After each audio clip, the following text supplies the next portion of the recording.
Okay, so last time we talked about all about acetals, hemiacetals, and that sort of thing. So we said that if we take a ketone or an aldehyde and react it with some sort of alcohol, whether it be one equivalent of an alcohol or two equivalents of an alcohol, we get a reaction of the ketone where we replace at least one, well, we end up with at least one of the R groups on our alcohol. If we have one equivalent of the alcohol, we get one R group and one with the hydrogen.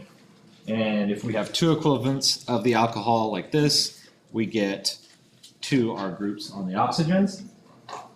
Or if we've got a molecule that has two alcohol groups on it, we can make a ring, a cyclic acetal. So, what about the water side product? That is here on all of them, but I have been lazy here and I didn't write out the water. But that ends up being important because we can do the reverse reaction. So the reverse reaction is called hydrolysis because we're reacting water with something, so hydrolysis. And so the sort of the basic form of the reaction for hydrolysis is really just the opposite of what we just talked about. So we have an acetal or a hemiacetal.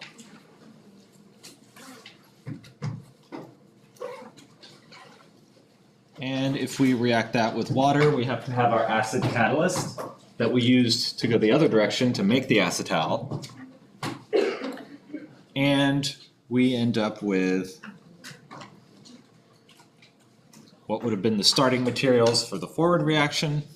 So ketone or aldehyde plus two equivalents of the alcohol where the R group was on the acetal.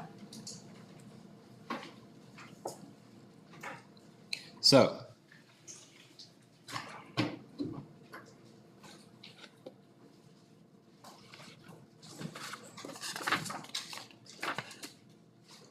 we mentioned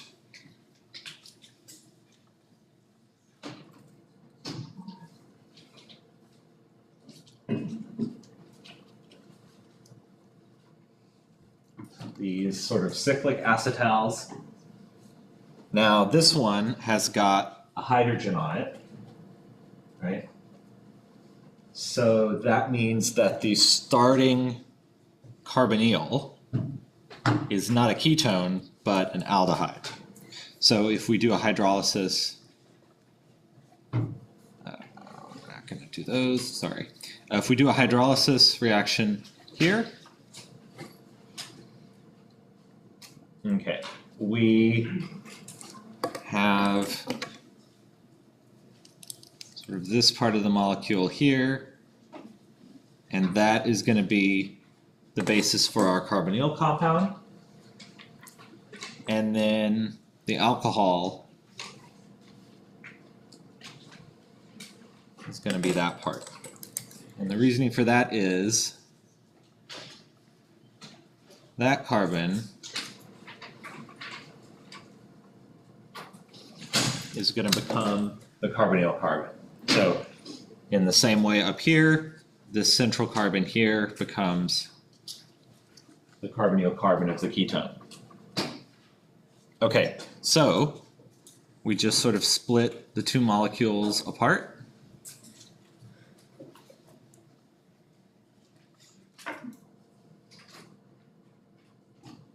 Which you could do even just literally like this. In this case, we're sort of popping its hat off, I guess. Although, if you think this looks like a face, then you're sort of just tearing his eyes away from them. Anyway. Okay, so this carbon here is this carbon, and that's going to become our carbonyl. So in this case, I didn't say ketone because, well, that's not a ketone, that's an aldehyde.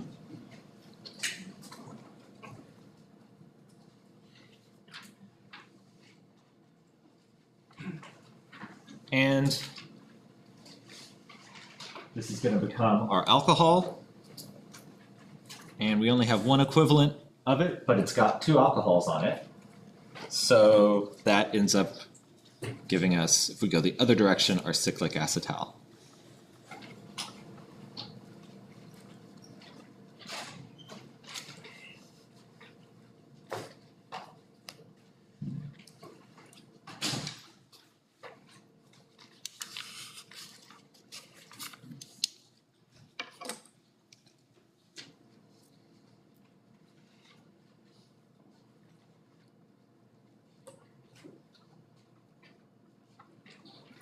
All right, so we can write kind of this whole process as a equilibrium or reversible reaction where we have, I don't know,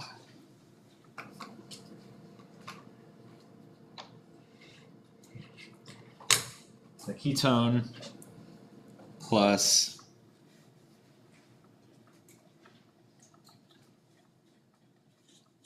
some sort of alcohol, and now I'm going to very explicitly draw an equilibrium arrow.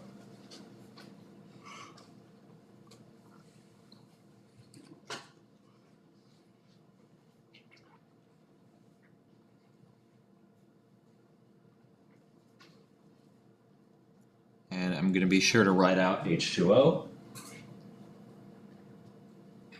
And so this shows the hydrolysis reaction that we just talked about, this reaction, and instead it's coming that direction. So we've got the acetal plus water plus our acid catalyst gives us the ketone or aldehyde plus alcohol. Or we can go forward, which is what we talked about last time, the formation of the acetal. So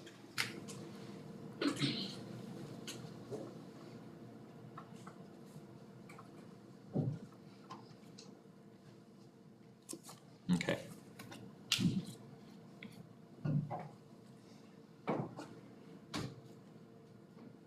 Questions on those two reactions that are opposites of each other?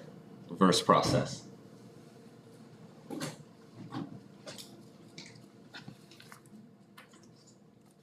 All right. So we talked about, all of this has been sort of with oxygen nucleophiles. In this case, the nucleophile is the alcohol. And now we're going to talk about hydrogen nucleophiles. That sounds kind of strange.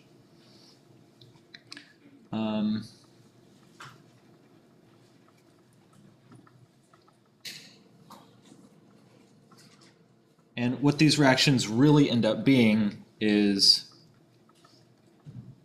reduction of the carbonyl.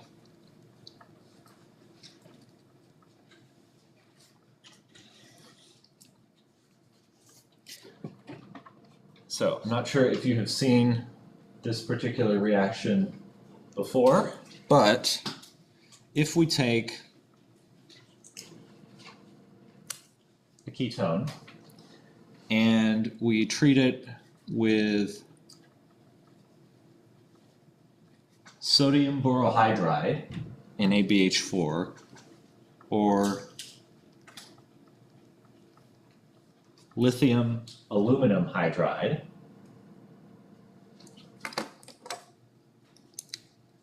by the way, these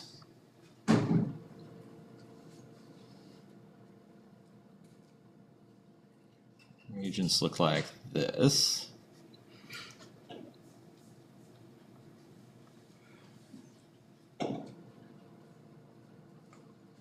That's sodium borohydride.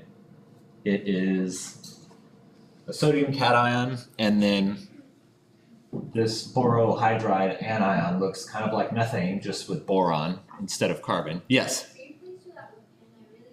Is it really hard to see? Yeah, sorry.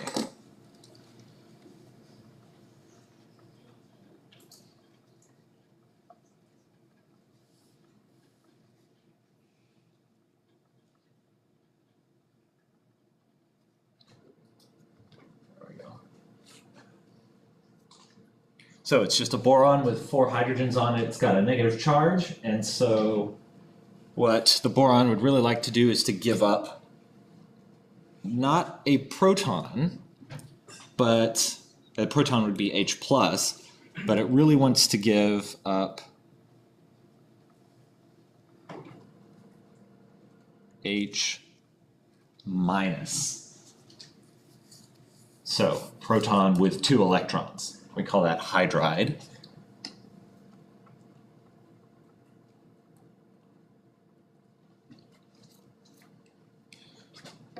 So sodium borohydride and lithium aluminum hydride both want to donate H-.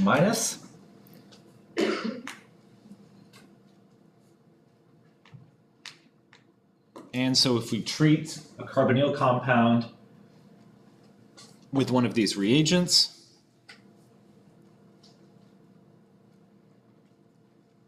we just get a reduction of the carbon-oxygen double bond to a carbon-oxygen single bond. Does anything happen with the rest of it, or does it just kind of go off in space? The rest of it. Like, for instance, like the sodium D, does that go somewhere? Or is it just not? Yes, but we're not concerned about that, really. Yeah.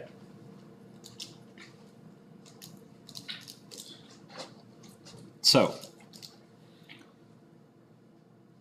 now we have a method for transforming carbonyls into alcohols. It's a very useful reaction.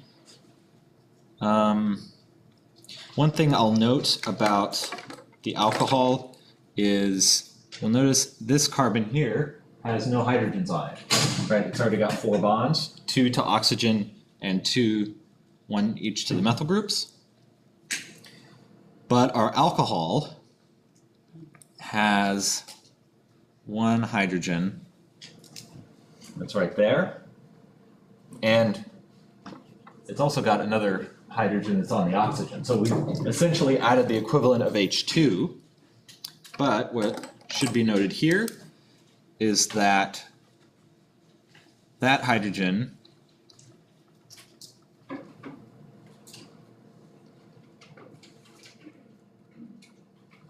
comes from the sodium borohydride or lithium aluminum hydride. And this hydrogen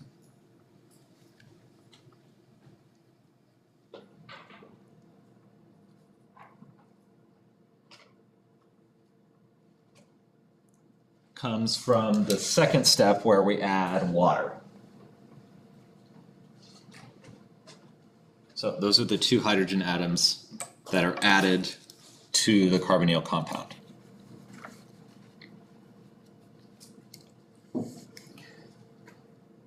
So, for example, we could take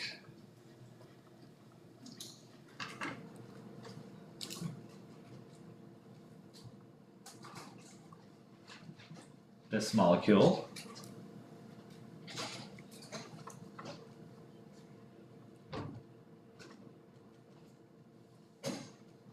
and treat it with either one of our reducing agents.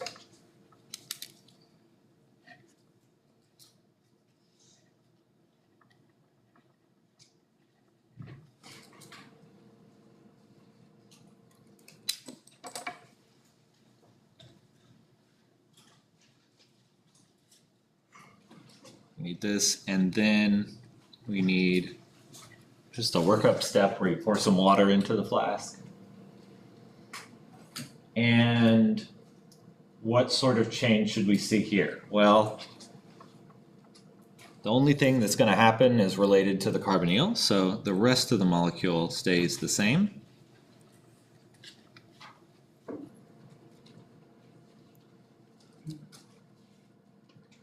We still have a carbon-oxygen bond, but it's a single bond. And then we have 2 new hydrogen atoms. One there that makes it an alcohol, and one there that comes from the hydride reagent.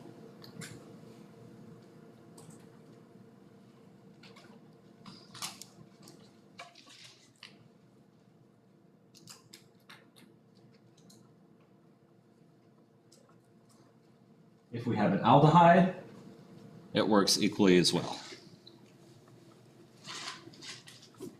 I'll use sodium borohydride this time.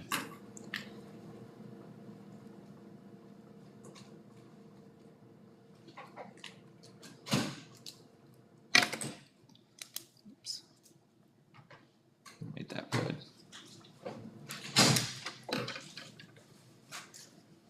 So for this case here, where we have a ketone, we end up with this alcohol has 2 carbon-containing groups attached to it. So this is a secondary.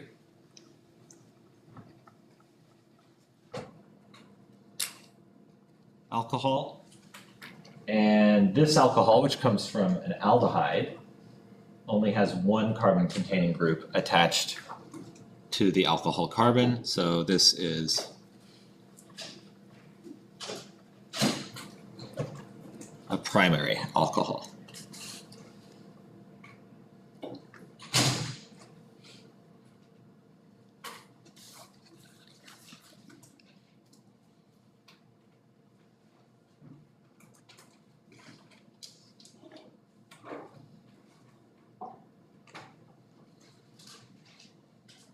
Yes. Can you repeat what's primary again? So a secondary alcohol is going to be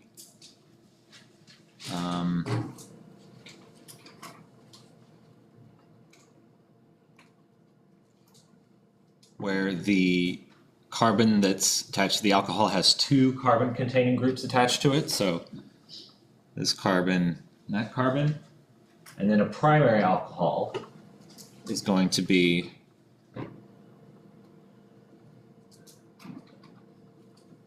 where we only have 1 carbon-containing group attached to the alcohol carbon, which is that methyl group.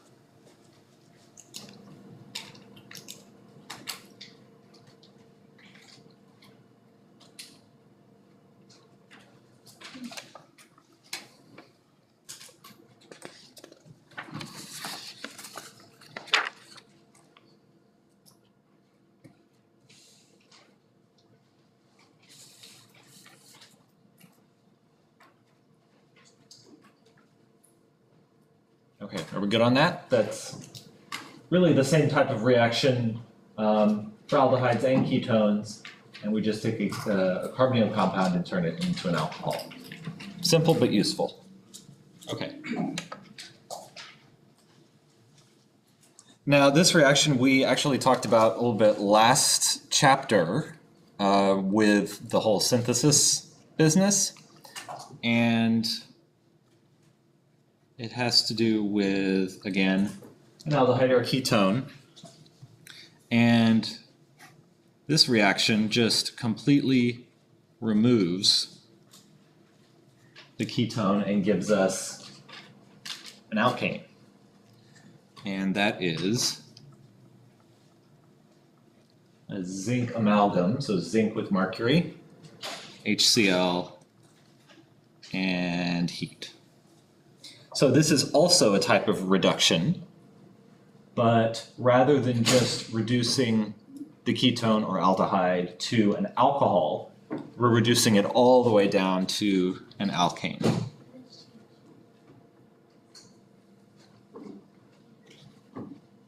So that's just propane in this case. What does the bond just equal to? Yeah. So we could, this works for aldehydes as well. So if we took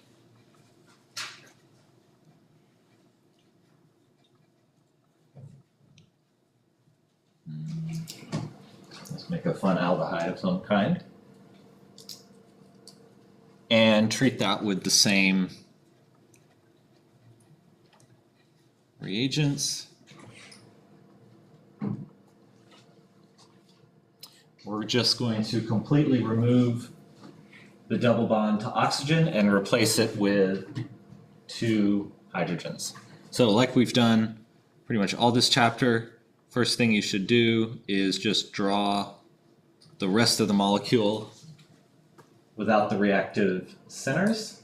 In this case, it's going to be the carbonyl. And then say, all right, well, what do we know about this reaction? It turns a carbonyl into just an alkane with 2 hydrogens. And so put our 2 hydrogens on there. So what has this carbon here become? Well, it's a CH3 and that's a methyl group. So we could just write that.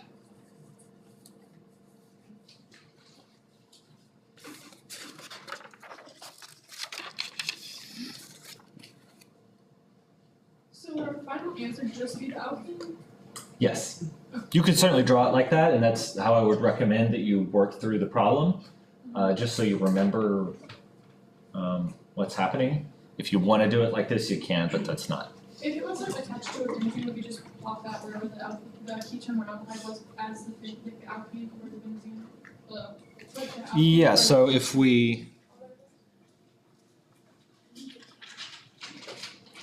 did benzophenone, I know I said alkane, like the entire molecule is an alkane, but that doesn't necessarily have to be the case.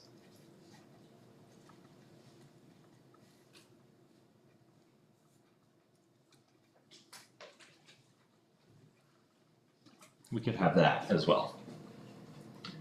When I say alkane, I'm really just referring to this carbon here.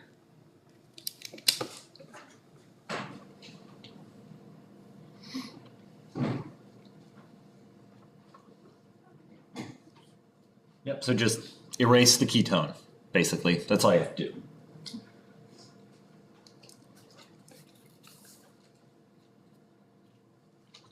Okay, questions on reductions? So, well, I can't get it all on one screen, but, and then we've got our lithium aluminum hydride and sodium borohydride as well.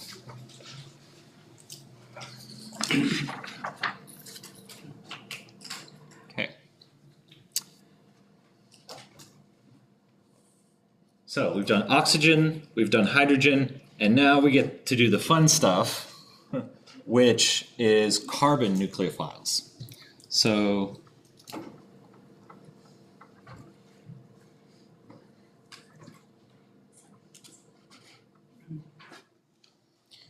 when we're doing these reactions, okay, we're forming a carbon-hydrogen bond here. That's not too crazy. Like, that's not, you're not like making massive changes to the molecule, really, in any of these cases. But we are going to start to do that here. So our first type of reaction for carbon nucleophiles is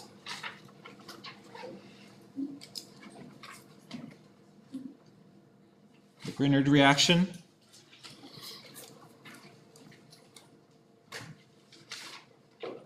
This won a Nobel Prize in, I'm pretty sure it was 1912, something like that.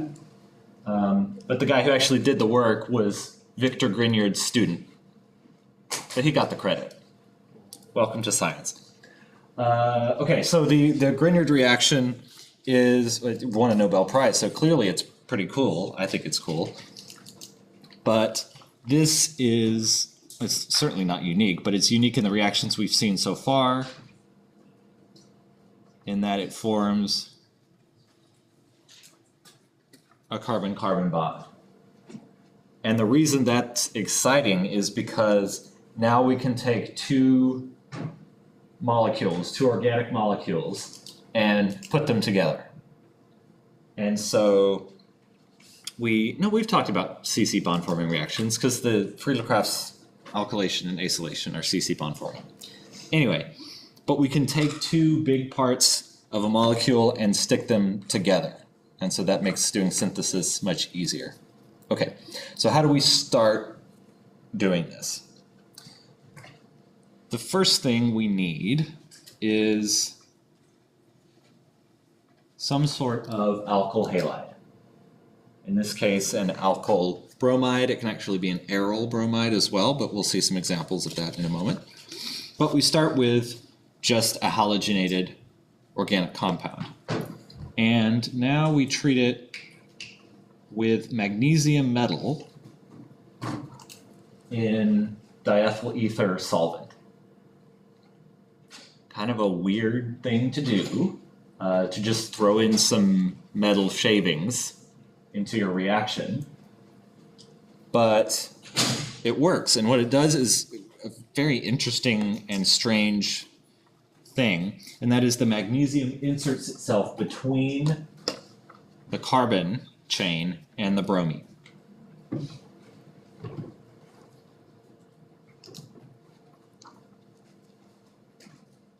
How did he discover it?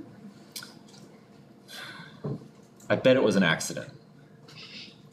Because this totally seems like an accidental thing you'd do. Oops, I dropped some metal into the flask. Why is it bubbling? Kind of thing. I don't know. French people. So we insert a metal atom in between the carbon and the bromine. Now, I'm actually going to kind of co-do an example here. So in an alkyl bromide like this, we know that bromine is really an electronegative. I made up that word. Electronegative, it's all the way on the right side of the periodic table near fluorine, and so it really wants electrons. And so between the bromine and the carbon, this bond is kind of polarized toward the bromine. And so that means that the carbon here has a partial positive charge. That's normal for alkyl halides, for the carbon to be slightly positive. But interestingly, when we have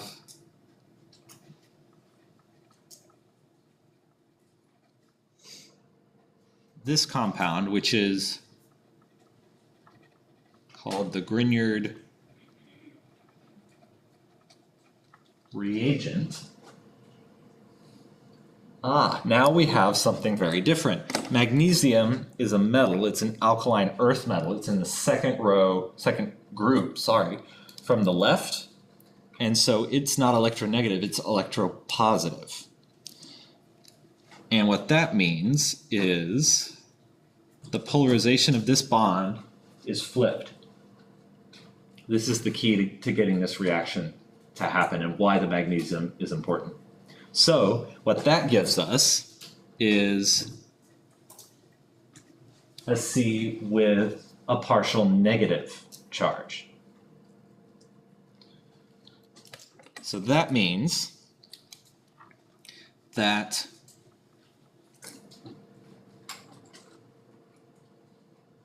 essentially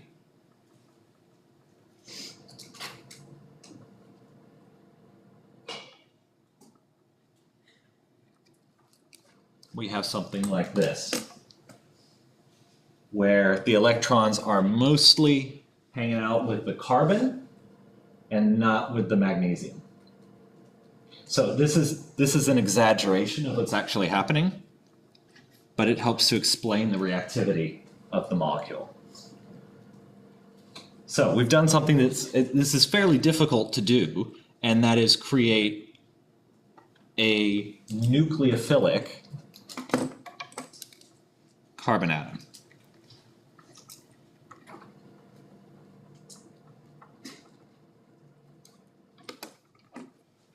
Okay. We have a nucleophilic carbon atom. What do we know about ketones and aldehydes? The carbon of a carbonyl is what? Nucleophilic or electrophilic? It's electrophilic because the oxygen is pulling electron density away from that carbon. So if we add to this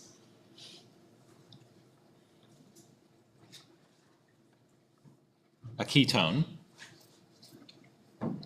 let's say that our ketone in our example is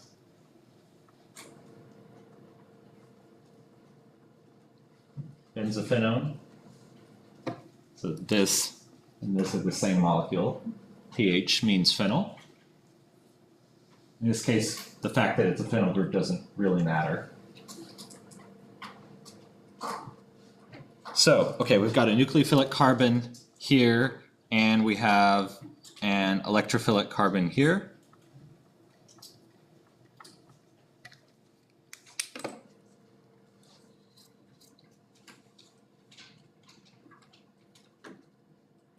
So, what do we do with a nucleophile and an electrophile? Well, we react them together. And so,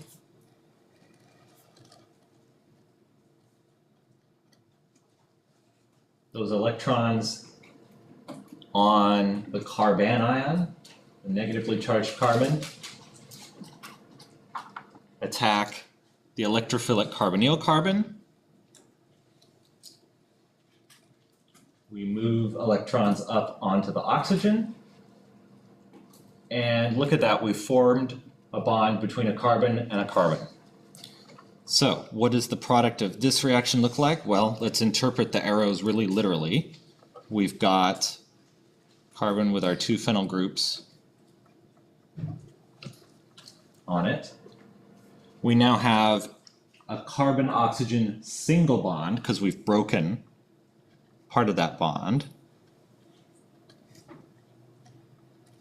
We've got 3 lone pairs, and so that now has a negative charge. And we formed a carbon-carbon bond between this central carbon and the carbonyl carbon. So there's that middle carbon atom, and it has 1, 2, 3 methyl groups on it. 1, 2, 3 methyl groups on it.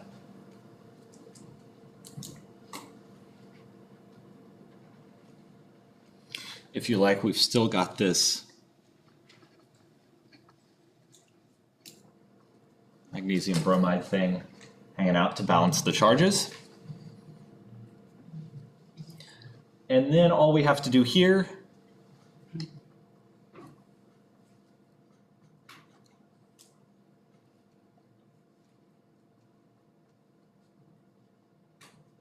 is add some dilute acid.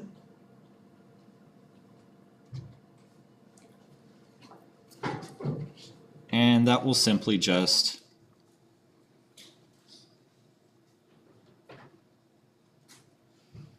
protonate our oxygen atom, and that gives us an alcohol.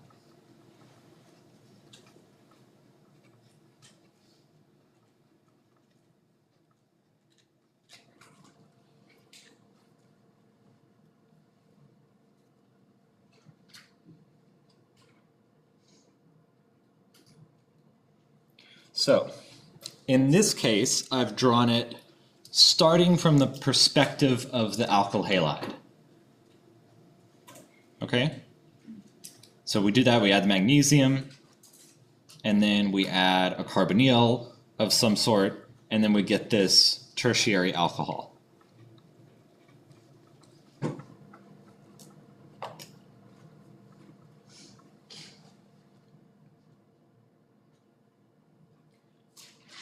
What does it look like from the perspective of the ketone or the aldehyde?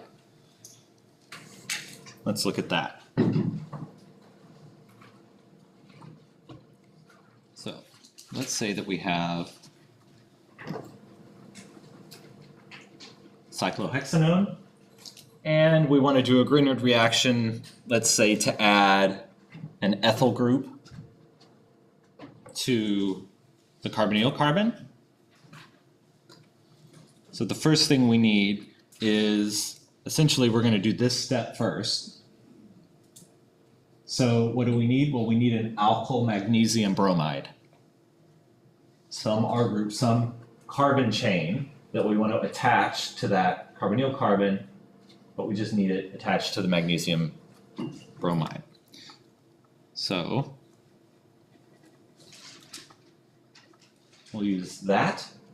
So we have an ethyl group, 2 carbons attached to our magnesium bromide.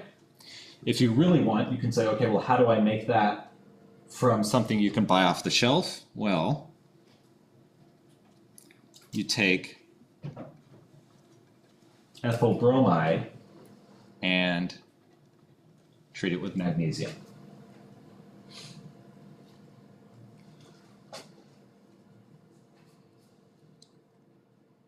So we just need our Grignard reagent, and then we just need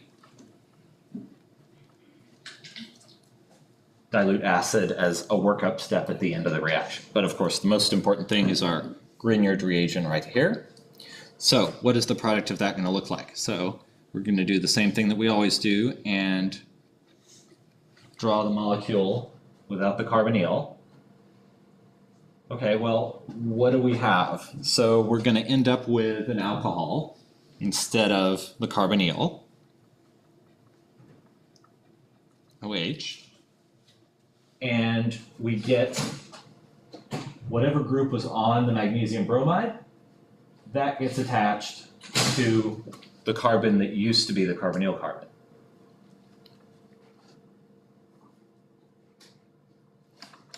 So we just get an ethyl group attached to that carbon, or you could write it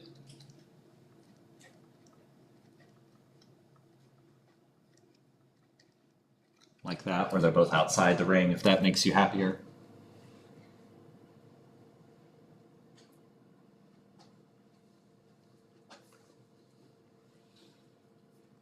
I have a question. Yes. So like in theory, what if you had a ketone and an alkyl group? Would you go from the one that's the furthest out? If you had a ketone and an alkyl, Yeah, because in like the homework it's like your little benzene, and then it has a ketone that attaches to like the little tetra guy. So I'm not entirely sure what you're talking about. I don't know. It's What are you gonna do here? like where would you start? Would you start with ketone? Right. Yes. Oh.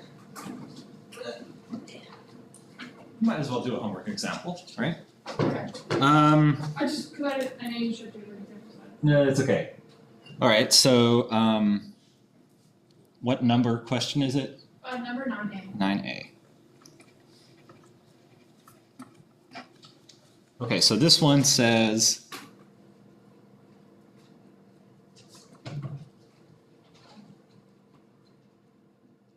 got a ketone, we treat it with phenylmagnesium bromide and then water or aqueous or whatever. So here we've got a ketone and we have a magnesium bromide reagent. So this is phenylmagnesium bromide, which looks like that. You don't necessarily have to draw it out like that. And in fact, I actually won't do that. So instead, what do I do? Well, we copy the molecule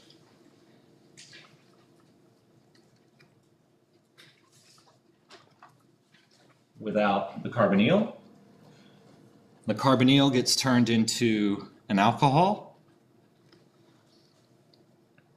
And onto the carbon that used to be the carbonyl carbon, we put whatever was attached to the magnesium bromide, in this case a phenyl group. So what would be the easiest to do is to just write pH like that. Oh, okay, that's a lot easier than I thought. Yeah. I'm like, she's overthinking it. Yeah, because I was like, where am I getting this shape from? Thank you. Yep.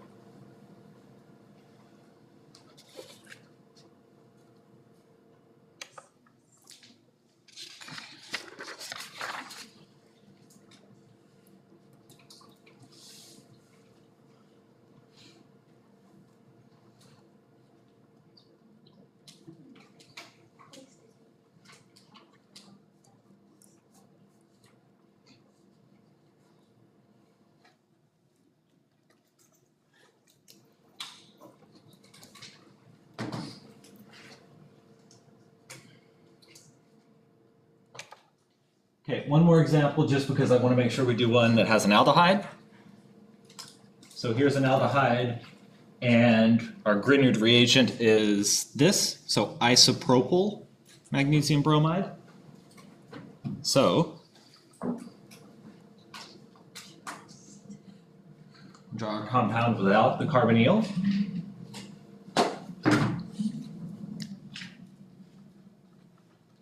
Turn the carbonyl into an alcohol, and then attach the group attached to the magnesium bromide to the carbon that used to be the carbonyl carbon. So isopropyl group, like that. So from our ketones, we made tertiary alcohols, and from aldehydes, we make secondary alcohols. And it's secondary because we've got one hydrogen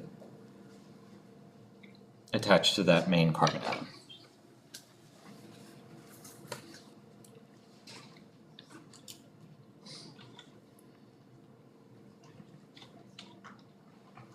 In theory, if you started with the alkene instead of the ketone, Mm-hmm. or the aldehyde, sorry, Mm-hmm. wouldn't it make the same thing? It's the same type of reaction, or no? Yeah, so if you could rewrite this reaction as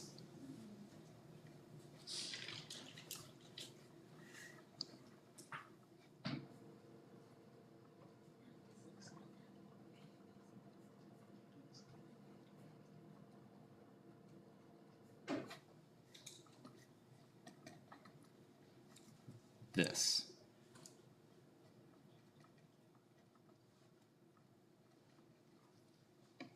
So those are the sort of the two directions you can go from. You can start from the carbonyl compound, or you can start from the alkyl halide. And then you're going to end up with the other reagent on the top of the arrow. But yeah, you're going to get the so same reaction here.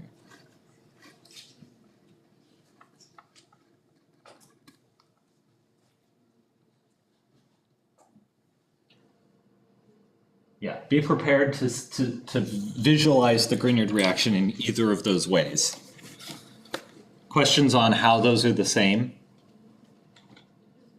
There is one, I suppose, slight difference, and that is in the first example, I've cheated by not showing the formation of the magnesium bromide thing, but whatever.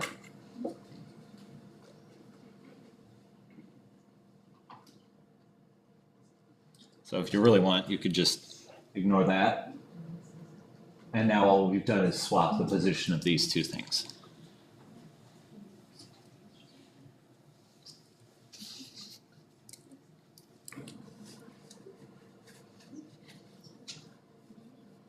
Okay.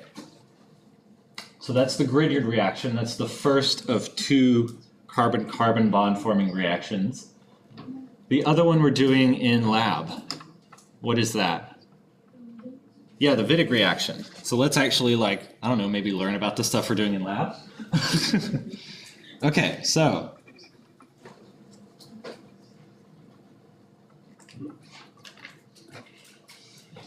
Did this one win a Nobel Prize? Let's find out, because now I'm curious.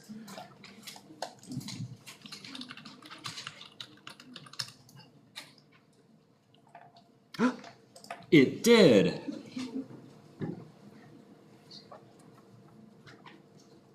In 1979. So much newer chemistry. And it's going to make sense because it certainly looks weirder, I think, than the Grignard reaction. Okay, so the Grignard reaction forms a CC single bond. Right, so that bond here is the new bond, and that's a carbon-carbon single bond. Okay, big news. But the Wittig reaction forms a CC double bond. Okay, so what do you mean? Well, if we start from a carbonyl compound, and I know in lab we used, it's like benzyl triphenylphosphonium chloride thing. That's actually kind of a pre-made reagent. And what you would actually do in a case like this is add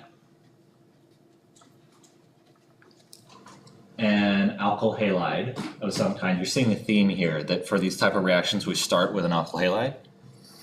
And we need some triphenylphosphine.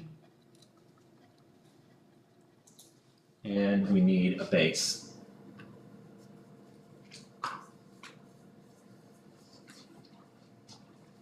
That is going to give us that compound. Okay, so what has happened here? What bonds have been formed and broken? Well, here's our carbonyl carbon, and that carbon ends up, well, I've drawn it in the same fashion, so that's our carbonyl carbon. So we've lost the oxygen is just completely gone. So we've broken two carbon-oxygen bonds, and we've clearly formed two carbon-carbon bonds, right? I said we're going to form a new CC double bond. But that carbon that we formed the double bond to is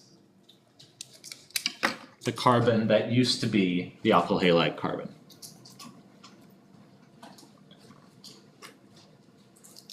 So, how does this work? Well, the first thing we're going to do is start with the alkyl halide. And the alkyl halide on this carbon atom has two hydrogens.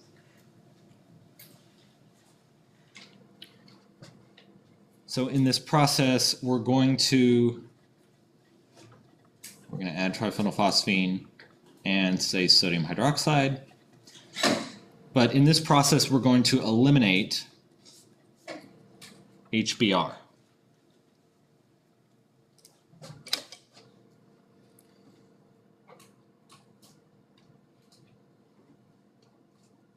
The hydrogen and the bromine that we're going to eliminate are those two. I mean, you could do the other hydrogen, they're identical. So that's going to leave, if we just took some tiny little tweezers, micro tweezers, and pulled the atoms off, well, you're going to leave this carbon pretty sad and alone. But fortunately, it has the triphenylphosphine to comfort it in its loss, I suppose. Okay, so what does this look like? Well, we're going to end up with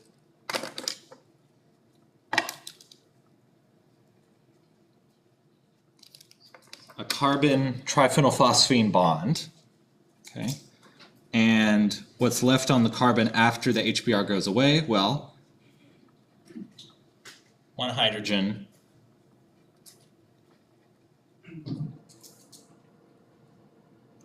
the methyl group,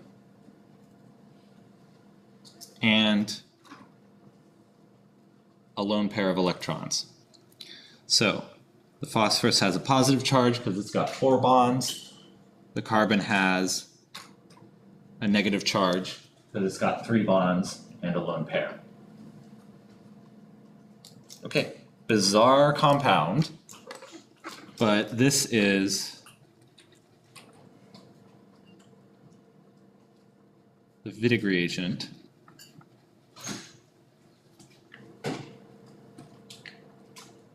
And it's a type of ylide, Y-L-I-D-E. Essentially, an ylide is a compound where we've got a carbon heteroatom bond, and they both have charges. So you could also kind of think of this as having a resonance structure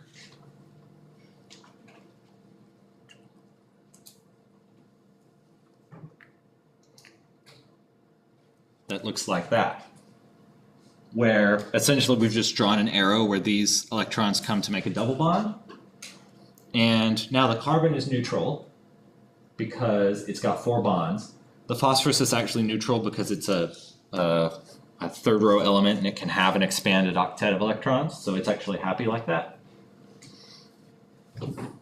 But what's more important for the reactivity of the Wittig reagent is that first resonance structure.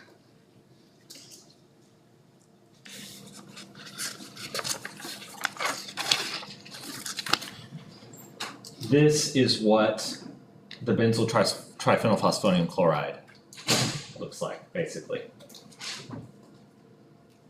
after it gets deprotonated. Okay, so what does this compound do with our starting material, with our ketone? Well,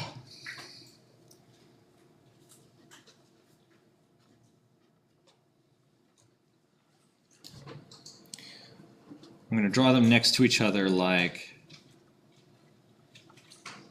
this.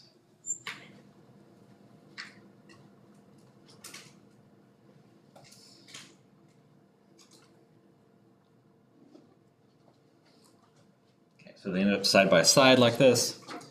And the reaction we do here, this is actually a cycloaddition reaction that we're about to do. And that'll be clear when I form the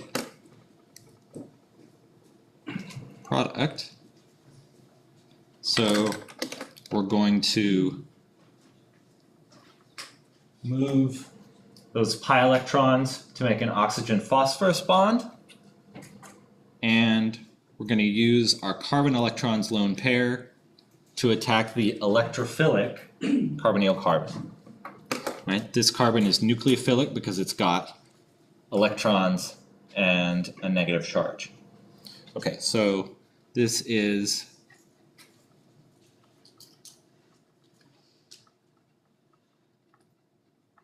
a cycloaddition, and the product of this reaction is, again, sort of bizarre.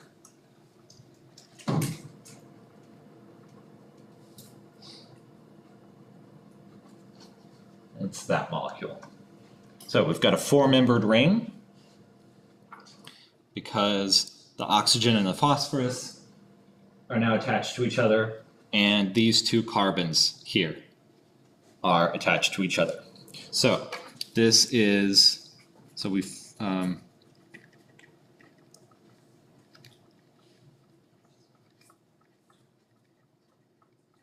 this is the first of the two carbon-carbon bonds forming.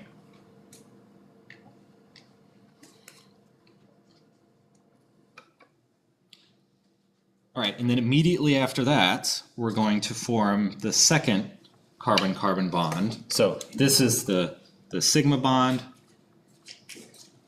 And in the next step, we're going to form the pi bond. And the way we do this is by eliminating triphenylphosphine. So triphenylphosphine oxide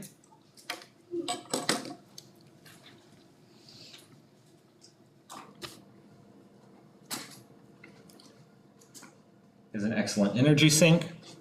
And so this four-membered ring, which is already kind of strained because four-membered rings are usually not highly favored, that ring is going to break apart fairly quickly into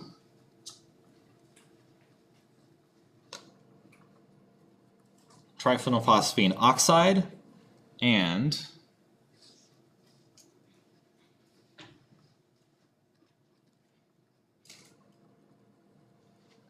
that compound with the carbon-carbon double bond.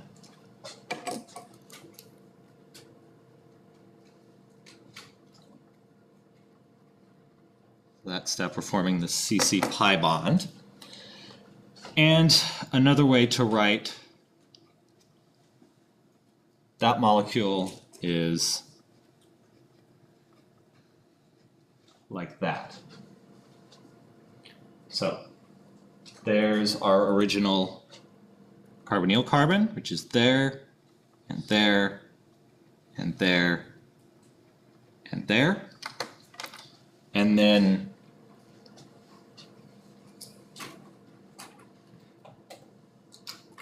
there, and there is the carbon atom from the illid, the weird triphenylphosphine carbon reagent thing.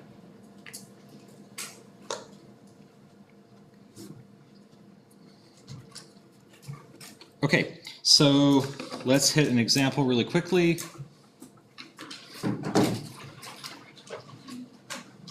So we'll take a compound like this, and if we treat it with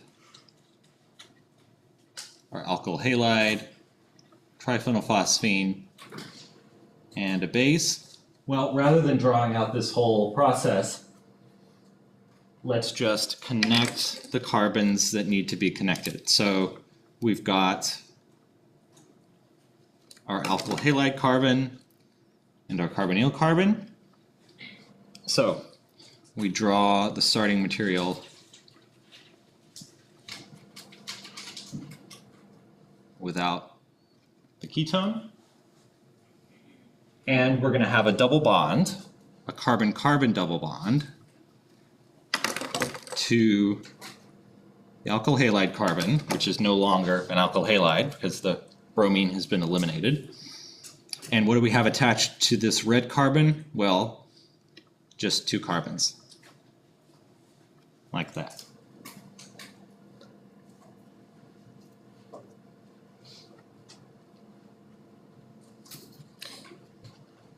So important to note here, I've drawn, this is the E isomer. We could also put the alkyl group over here. The selectivity of this reaction is really not very strong unless you add a specific catalyst or something like that. So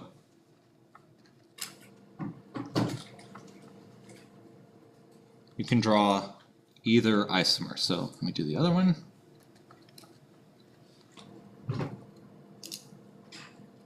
You could draw that as well. That's okay.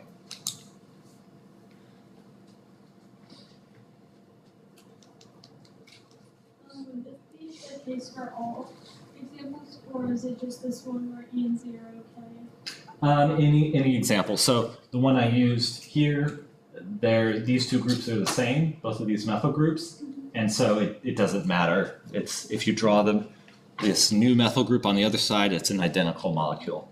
But here, these are actually two different molecules, but we're not going to differentiate between them for the purpose of this reaction. Yeah.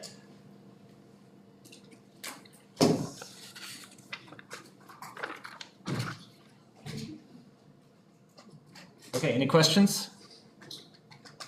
Awesome. See you Thursday or this afternoon.